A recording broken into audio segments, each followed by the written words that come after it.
Bonjour à toutes et à tous, bienvenue sur ma chaîne. Alors, guidance flash, j'ai 10 minutes devant moi. J'ai envie de vous prendre une carte de l'oracle de la sagesse soufie et de voir. Voilà, j'espère que vous êtes en forme, que vous vous portez bien. Allez, quel est le message à recevoir? Alors, une carte de l'oracle de la sagesse soufie et une carte du petit oracle déesse de pouvoir qui est devant moi. On est dans les couleurs bleu lagon, vert, hein, bleu turquoise. Vous voyez, c'est vraiment ces deux-là qui m'appellent ce matin. Donc, on est potentiellement entre, alors j'allais dire, entre le cœur et la gorge, plutôt chakra gorge. Peut-être l'expression de ses émotions, quelque chose comme ça, je sens.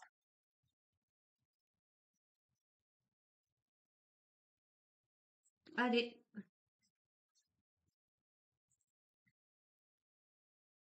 donc je vous ai dit l'expression de ses émotions, on est au cœur du problème.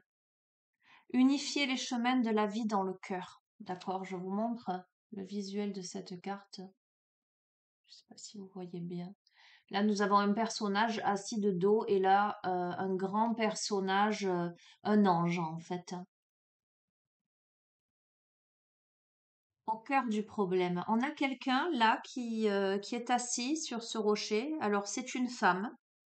Là, dans le visuel de cette carte, hein, les amis, c'est une femme qui est nue, qui est dans sa nudité, j'entends dans sa transparence, qui fait le bilan, qui regarde l'étoile au loin, qui envoie des vœux, des souhaits,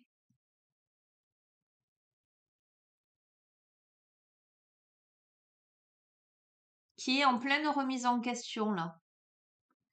Euh, pour unifier les chemins de la vie dans le cœur, c'est-à-dire qu'on a quelqu'un qui fait le bilan de sa vie, de tous les domaines de sa vie, qui travaille, donc je vous ai dit, je sens que c'est émotionnel, hein, l'expression des émotions, qui travaille à exprimer, à se mettre à nu devant l'univers avec cette foi inébranlable qui me fait penser à la carte de l'étoile dans le tarot, cet espoir, cette foi. Et on a cet ange-là qui est devant, qui regarde, qui écoute, comme si ce personnage se mettait à nu devant cet ange, devant cette étoile, comme si ce personnage tombait les masques, n'avait plus peur de rien, euh, en tout cas ne se cachait plus.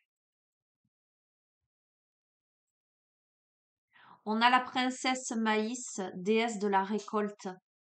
Quelque chose de merveilleux se dévoile pour vous.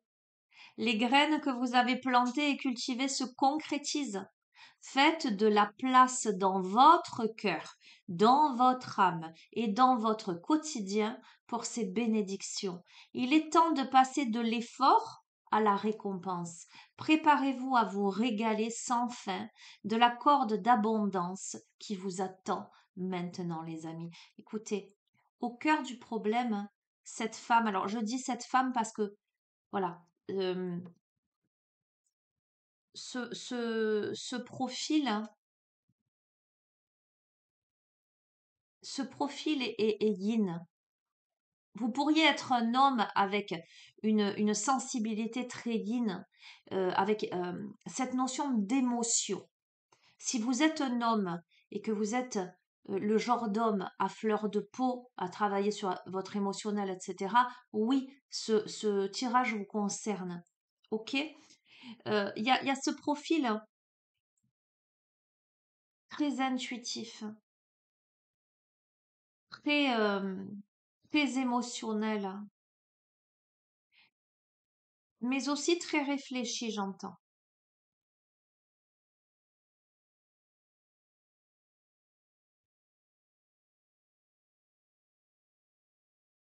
Et vous voyez, j'ai pris deux oracles, je vous ai dit les couleurs sont bleu-vert. bleu lagon, bleu turquoise, il y a des touches de vert, donc ça se situe au niveau cœur, gorge. La gorge, c'est pas que la verbalisation, c'est l'expression émotionnelle, etc. Et là, on a une carte qui est plutôt dans les tons jaune, orangé, ok, mais celle-ci, princesse maïs, la récolte, lorsque l'on voit des épis de maïs, on est dans ces couleurs jaunes. Donc, j'y vois là plutôt le chakra sacré, le chakra du plexus solaire, le berceau de l'humanité, la créativité, le deuxième cerveau, le centre émotionnel. Comment on arrive à exprimer finalement, ne serait-ce qu'en soi-même ou devant l'univers, devant cette étoile, devant cet ange, faire le bilan, aller au cœur du problème pour unifier les chemins de sa vie dans le cœur, pour ramener dans le cœur ce qui est juste, pour faire converger en un seul point ici, pour aller directement toucher ce deuxième cerveau émotionnel, ce berceau de l'humanité, l'intimité en soi et récolter quelque chose. Mais on ne récolte que parce que l'on a semé, que parce que l'on a planté et cultivé les graines. C'est-à-dire que on s'est donné les moyens. On s'est agenouillé devant la terre. On a, je vous dis ce que je réceptionne, on a, avec les mains, à main nue, creusé cette terre, fait ce trou, pris contact avec la matière. On a semé les graines, on a recouvert, on est allé chercher ce gros arrosoir qui a été lourd à porter et on a arrosé tous les jours. Et on a laissé faire la nature, mais je vois quelqu'un qui s'assoit en tailleur devant cette butte-là et qui tous les jours regarde si une pousse fait surface.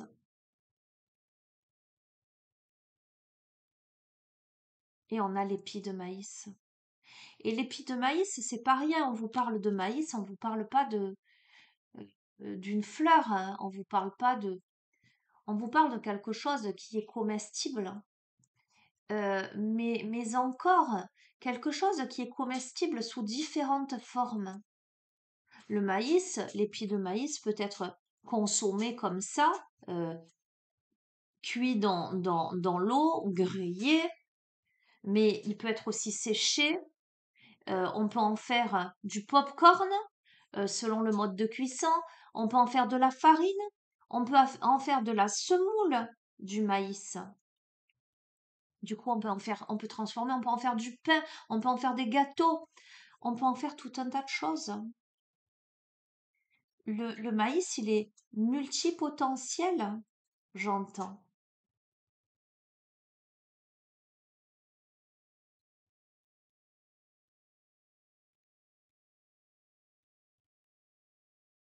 Princesse maïs, déesse de la récolte. Je crois que à ce stade de votre vie où vous vous mettez à nu devant cette étoile, j'entends. Alors j'ai beaucoup d'émotions qui remontent là. En dernier recours. En dernier recours, on n'a plus, on n'a plus besoin de, j'entends, de se farder, de s'habiller, de se protéger. En dernier recours, on est tellement vulnérable finalement et on est tellement également, je pense, conscient.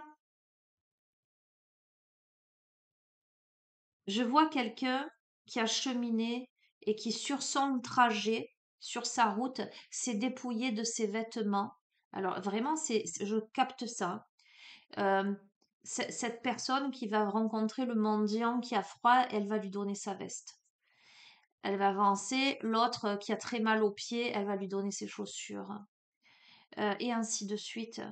Pour arriver sur ce rocher, s'asseoir avec plus rien, complètement nu. cette personne se sera dépouillée, elle aura donné un peu de ce qui lui appartient à chacun. Elle arrivera là, sur ce rocher devant cette étoile. Oh, j'ai des émotions. Presque dans cette sensation, ben, ça y est, je suis arrivée. Waouh! Je suis arrivée au bout du voyage, en fait. Mais quand je vous dis cette personne qui se dépouille, c'est pas quelque chose de négatif parce que je vois que cette personne, c'est elle qui donne, hein. On ne lui prend pas. C'est pas quelqu'un qui va perdre en chemin des choses. C'est quelqu'un qui volontairement va se dépouiller de ses couches et va plutôt songer à la transformation. Ben ça, j'en ai plus besoin en fait parce que j'ai plus froid. L'autre, il a froid, je lui donne. Ben finalement, j'ai appris à marcher pieds nus. J'ai plus besoin de mes chaussures. Ben finalement, je les donne. Vous voyez ce que je veux dire, hein? Et cette personne, elle arrive là sur ce rocher et elle a plus honte de rien en fait, hein. Elle est complètement dans cette authenticité et, euh, et elle s'abandonne. Et c'est à ce moment-là d'abandon d'elle-même que tout est possible. Bon, les amis, je vous laisse. Déjà, il est l'heure que je vous laisse. Je vous ai dit mini-guidance. De deux, je suis submergée par plein d'émotions. Je pense que ça parlera à certaines d'entre vous. Je vous fais de gros bisous. Je vous embrasse très très fort, les amis. Prenez soin de vous. À très bientôt. Au revoir.